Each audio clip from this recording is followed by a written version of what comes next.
Na segunda metade do século XIX, o café substitui o açúcar como principal produto das exportações brasileiras. Nas fazendas paulistas de café, onde a produção era feita de modo empresarial e em larga escala, as técnicas utilizadas eram modernas e a mão de obra era livre e imigrante. Mesmo assim, o Brasil ainda era um país escravista. Eram os grandes proprietários de terra e de escravos que controlavam o governo imperial. Em termos internacionais, a Inglaterra era a grande financiadora da economia brasileira e o Brasil um grande devedor dos bancos ingleses. Assim, durante todo o segundo reinado, os ingleses tiveram uma forte influência na economia brasileira. Apesar da estabilidade política e da relativa paz interna, durante o segundo reinado, o Brasil se envolveu num sério conflito armado na região da Bacia do Prata, a Guerra do Paraguai. Na segunda metade do século XIX, a Bacia Platina era um dos centros comerciais mais importantes da América do Sul. Através dos rios Paraná, Paraguai e Uruguai, eram escoadas mercadorias vindas de vários países da América do Sul, como Argentina, Paraguai e Uruguai, e de estados brasileiros como Mato Grosso e Rio Grande do Sul. Os ingleses também utilizavam a Bacia do Prata para fazer com que seus produtos industrializados chegassem até o interior desses países. Por volta de 1860, o Paraguai era um país praticamente autossuficiente.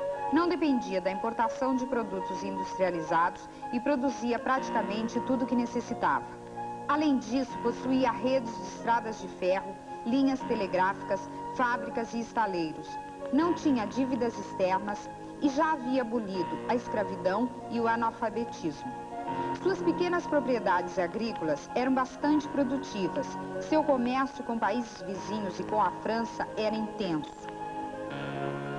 O comércio do Paraguai com a França era feito pela Bacia Platina nos portos do Uruguai.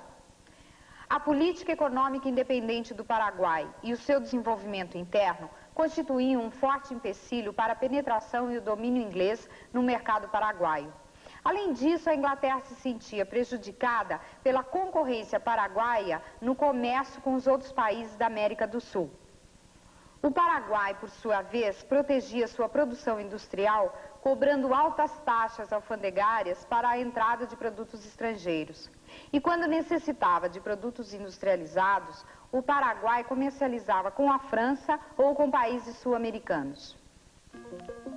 O Brasil, influenciado e financiado pelos ingleses, interviu no Uruguai em 1864, depondo seu presidente, que era aliado do Paraguai.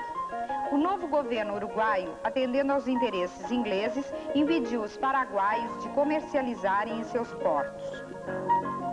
O Paraguai reagiu invadindo Mato Grosso e mobilizando suas tropas para entrar no Rio Grande do Sul.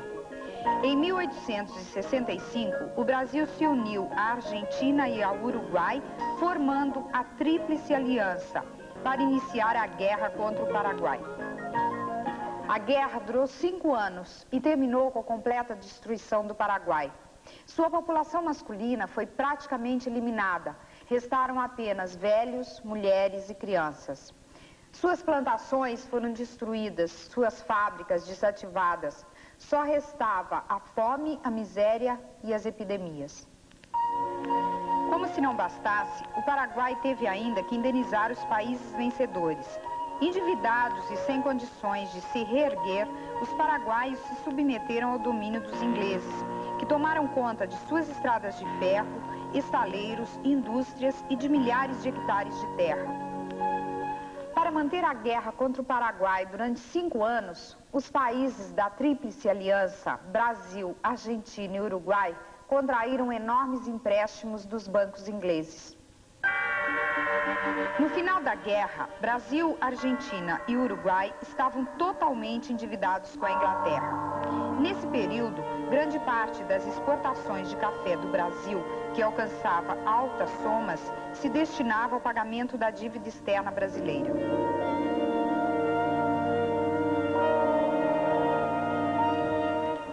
Os soldados e oficiais brasileiros que voltavam da guerra eram recebidos como heróis nacionais. Muitos escravos que haviam lutado na guerra recebiam a liberdade como recompensa.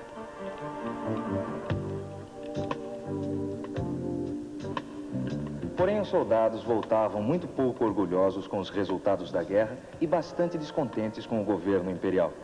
Além disso, o contato entre brancos e negros na frente de batalha difundiu entre os soldados ideais abolicionistas. Com a vitória do Paraguai, o exército brasileiro se fortaleceu muito, passando a manter um corpo de soldados regular, profissional e equipado. No entanto, o exército não tinha representantes no governo. Mesmo os gabinetes militares eram ocupados por civis. Tudo isso contribuiu para a formação de uma corrente de oposição ao governo imperial dentro do próprio exército brasileiro. Na América do Sul, nessa época, o Brasil era o único país que ainda não havia se transformado numa república. Dessa forma, durante a Guerra do Paraguai, os soldados e oficiais brasileiros entraram em contato com as ideias republicanas. Rapidamente, a oposição do exército ao governo imperial se transformou num movimento republicano.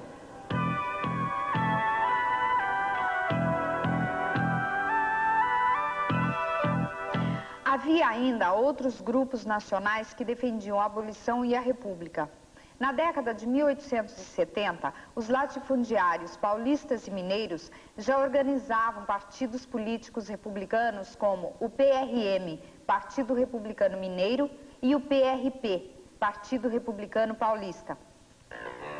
Isso acontecia porque as províncias cafeeiras, mesmo tendo grande peso econômico, não tinham muita expressão política no governo imperial. Nas décadas de 1870 e 1880, as mobilizações a favor da abolição se multiplicaram. Várias campanhas abolicionistas foram divulgadas em jornais, clubes e associações por homens como Joaquim Nabuco, José do Patrocínio e André Rebouças. Os escravos promoviam revoltas e fugas coletivas, formando os quilombos. O exército se recusava a punir e prender os escravos e revoltosos.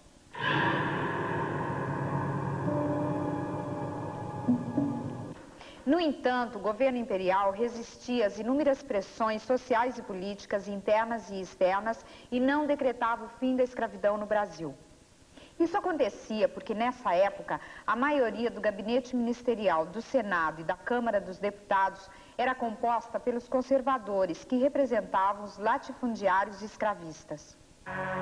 O governo imperial, sofrendo muitas pressões, decidiu então decretar algumas leis paliativas, que não traziam benefícios para os escravos, mas que serviam para acalmar os ânimos. Entre elas, a Lei do Ventre Livre de 1881 e a Lei do Sexagenário de 1885. Os movimentos abolicionistas prosseguiam e a Assembleia continuava resistindo às pressões. Chegou a um ponto que a situação se tornou insustentável e a 13 de maio de 1888, finalmente, a princesa Isabel promulgou a Lei Áurea, que pôs fim à escravidão no Brasil. O último setor econômico e social brasileiro que ainda apoiava o governo imperial era o dos latifundiários escravistas. Com a Lei Áurea, também esse setor se indispôs com o governo. Depois de um ano de tentativas de acordos e de propostas reformadoras, civis e militares uniram-se para derrubar o governo imperial. Era 15 de novembro de 1889. Através do Marechal Deodoro da Fonseca, o Exército depôs o gabinete ministerial e José do Patrocínio, na Câmara Municipal do Rio de Janeiro, declarou proclamada a República. Não houve nenhuma resistência. 2 dias depois, o imperador e sua família partiram para a Europa. Era o fim do Império Brasileiro e o início da República.